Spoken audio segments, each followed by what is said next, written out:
Welcome back, my darlings. So we're going to start this episode out with a bit of a funny... Well, no, I'll get started. I'll tell you what I'm doing first. This is an inner lining for a muff for my mother-in-law. I am opting to just use all of the yarn that I have, since there's maybe like 2 inches more above the muff that it would make. So it's just a little bit of a longer muff for my mother-in-law, for having arms in. Not that you can see that, but yeah, it's almost long enough. So this is just straight knit in a tube. But that brings us to our funny story. So I had it pointed out to me in a video from a little while ago. I guess by the time this comes out, that will be like a month ago. Something like that. Anyway, that apparently the way I was wrapping my yarn for the yarn overs is not the same in knit as it is in crochet, and I had been making twisted knit stitches that entire time. So as a quick example to you, if you have not heard of this, this is how you would wrap in crochet. You go over the top and round. In knitting, you bring the yarn over it from the other direction. This is a stitch. This is a twisted knit stitch. It is a legitimate stitch, but you're supposed to do it when it's called for, not just every single time. It hasn't been a problem because I've been consistent with the knit stitches, and the way that I had taught myself to mirror knit, I was making it so it would look the same on both sides, and that means that I was also twisting those. So I am using particularly this one because you can't actually see the stitches anyway. So if I am accidentally mixing them up as I'm trying to train myself to do it more consistently properly, it won't actually matter. I'm going to move our camera up a little bit just because I'm holding this a little bit too close. There we go. That should be better.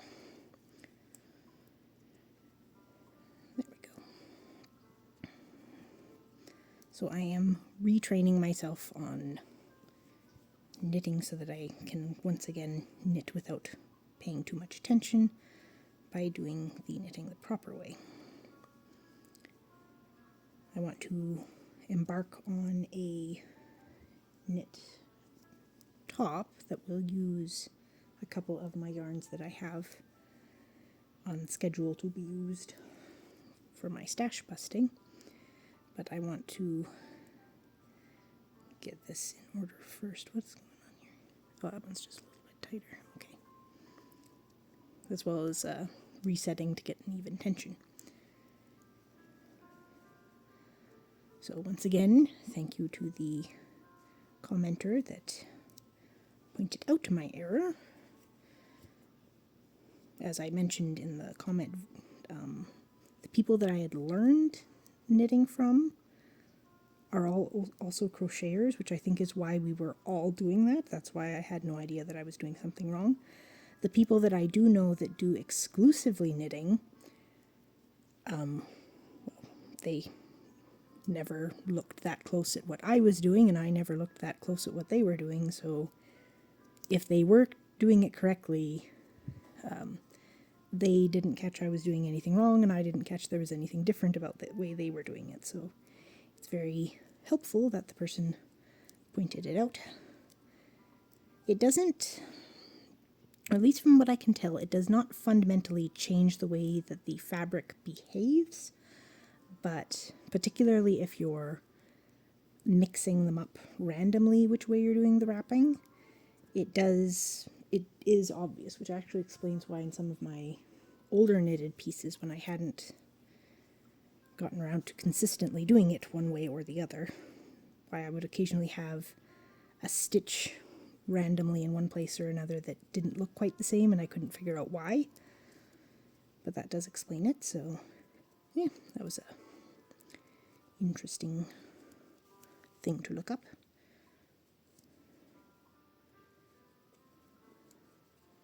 I think it is largely blamed on the learning to crochet first, though.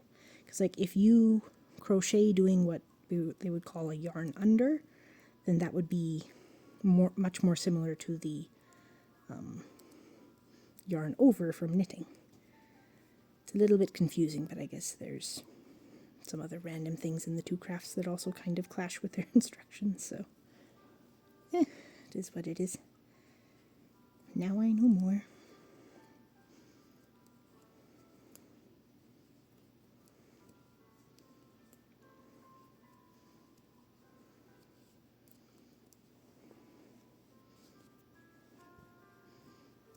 Big pink tube. I think that for the casing on this one, I'm actually going to do some color work with a pink and a white that I've got here. I already have a color work chart that I'm working on for a scarf that I'm making. I think I might just employ that same chart and make the casing for this one.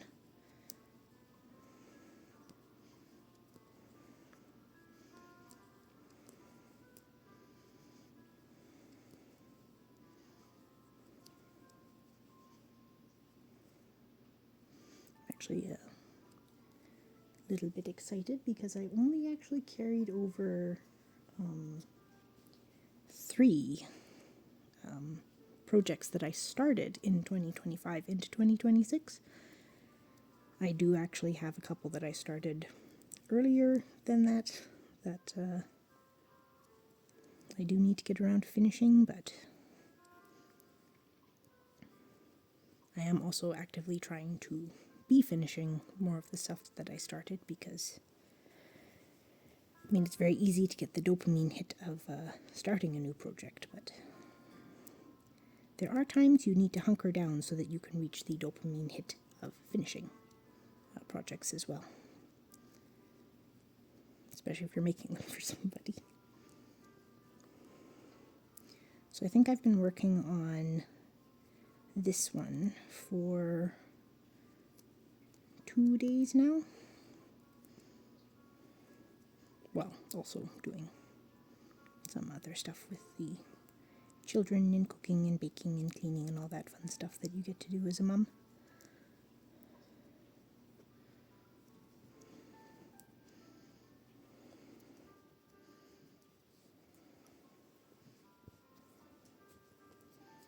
And then tomorrow I get to put holes in the wall because my floating shelves have arrived. And then I get to move my pattern books onto said floating shelves.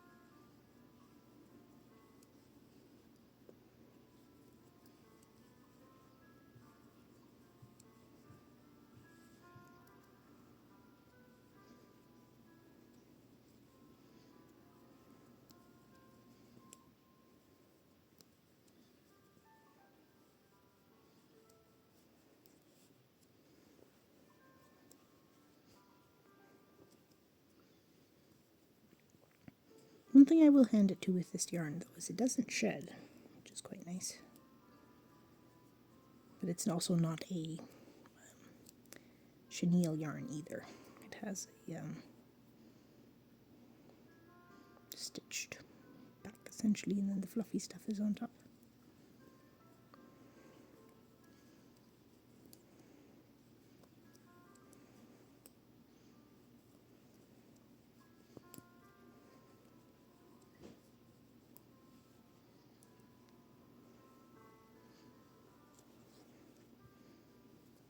Hopefully my dishwasher is blending into the sound of the music I've got.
start paying attention here soon for the bind off.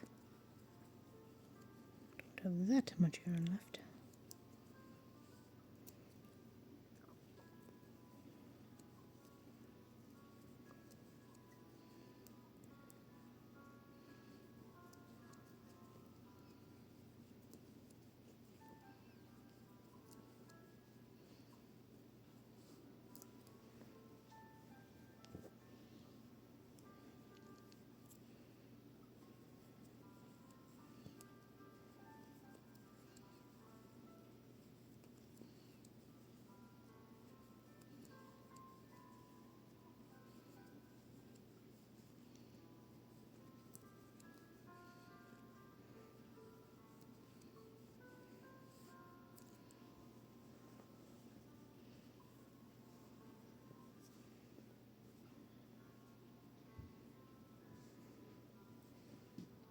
So here is about the beginning of the round.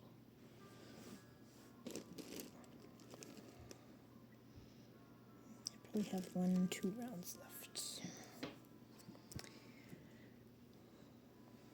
I think that's a good spot for me to sign off though for now. Well, see how fast we can do this. I think I'm doing this at a pretty good rate.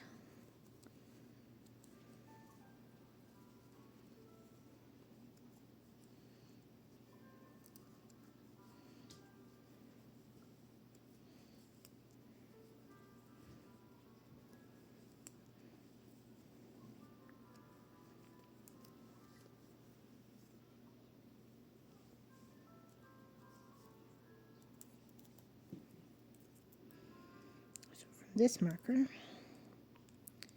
I'll go around once more, and then I'll start binding off.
much yarn. No, I probably still have enough for another round. In that case, I think I will sign off now. So this video doesn't get too obnoxiously long. And my next video might be casting on the shell for this. See you next time.